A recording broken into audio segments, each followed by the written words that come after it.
Jamen assessment, det er, at typisk når det er, at vi har slutter et talentudviklingsforløb af, det vil sige nogle talenter, der gerne vil være mellemledere, så har de jo været igennem et års tid, hvor de har været igennem nogle forskellige moduler, hvor der er blevet bragt nogle forskellige teorier i spil, som vi skal hjem og afprøve i forretningerne, så de også ligesom kan bruge det i virkeligheden. Og så slutter vi faktisk af med sådan et assessmentforløb.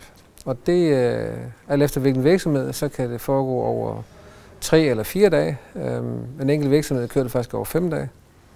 Og der har man åbent 24/7.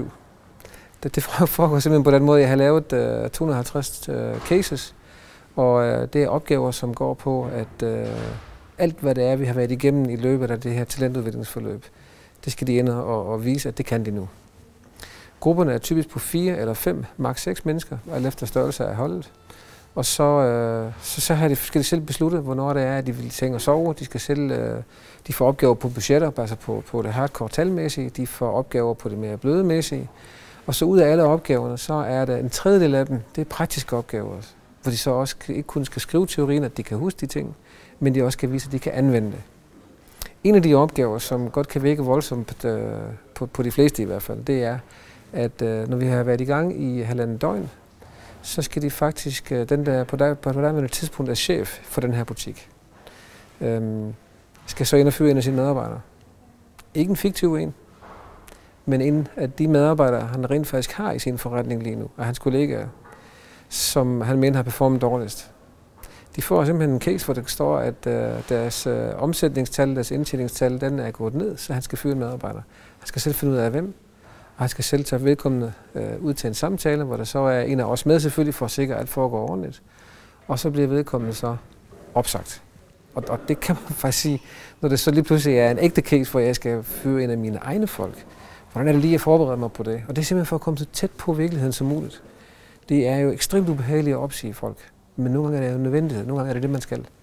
Så det er bare en af eksemplerne på det. Og så er det jo sådan, at når vedkommende så er opsagt, jamen så er vedkommende jo væk. Så mangler det også en ressource i forretningen. Det vil sige, alle de andre ting, som de nu har været i gang med at løse, som de har deadlines på, som de skal nå at aflevere, der mangler det jo lige pludselig en person. Og så sender vi den her person enten ind til os, eller sender vedkommende i seng og sove, hvis det er det, han trænger til, eller hun. Og så går der så et stykke tid, før vedkommende kommer ind igen og siger, nu kan I så fortsætte. Og så får de typisk også en snak omkring, hvorfor var det lige mig? Og, altså ligesom for at finde ud af, hvad er det egentlig, der udløste det her? Så er det mange andre ting også. Så kan man så også ansætte folk. Der har vi så nogle skuespillere med, som så skal ansættes og give vurdering efter, hvor godt, hvordan er ansættelsesprocedure. Det kan også være en fra fagforeningen, der kommer og siger, at der er vist noget galt her i forhold til den her arbejdskontrakt. Så skal de ind og kigge på, hvordan det ser ud med arbejdskontrakten, og hvordan ser det her ud. Teorien bagved det er, at når du har fået al teorien, så skal du vise, at du kan anvende det i praksis også. Når det er, at skal man sige, presset kommer. I bund og grund så drejer det sig om det her berømte haster og vigtige vindue. Folk de vurderer altid efter deadline, hvad der haster. Det de tror, det er, at de vurderer efter, hvad der er vigtigt. Det gør de bare ikke. Så alt det her, der er hver eneste af de her opgaver, er rated efter, hvad er vigtigt for den her forretning. I virkelighedens verden.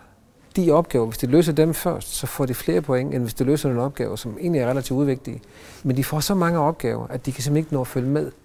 Og så er det jo deadlines. Og vi kommer jo ud hele tiden og siger, hvor bliver de her opgaver af i bagefter. Så det er jo det er ligesom i virkeligheden, det er deadlines.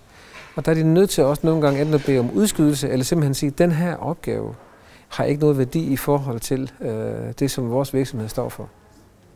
Og det er der lavet, altså det ved de. De glemmer det bare, når de kommer under pres. Men jeg kan godt garantere for en ting, det er, at når de er færdige med det her forløb, så glemmer de det ikke mere. Så kan de godt vurdere, hvad der er vigtigt, fordi de finder simpelthen ud af, at vi kan ikke nå alt. Der er så mange opgaver på så kort tid, at nogle af dem, de glipper. Og i starten, så prøver man ligesom at fejre dem under gulvtæppet, og så sige, at det glemmer de nok, det gør vi ikke. Sådan er det også i virkelighedens verden. Så kommer det lidt pludselig ind og siger, hvor er den her opgave henne? Og så er det nu til at lade nogle andre opgaver ligge, og så kommer den her negative spiral, at man faktisk oplever, at man slet ikke kan nå at følge med. Og det er den, vi skal have dem ud af i den virkelige verden.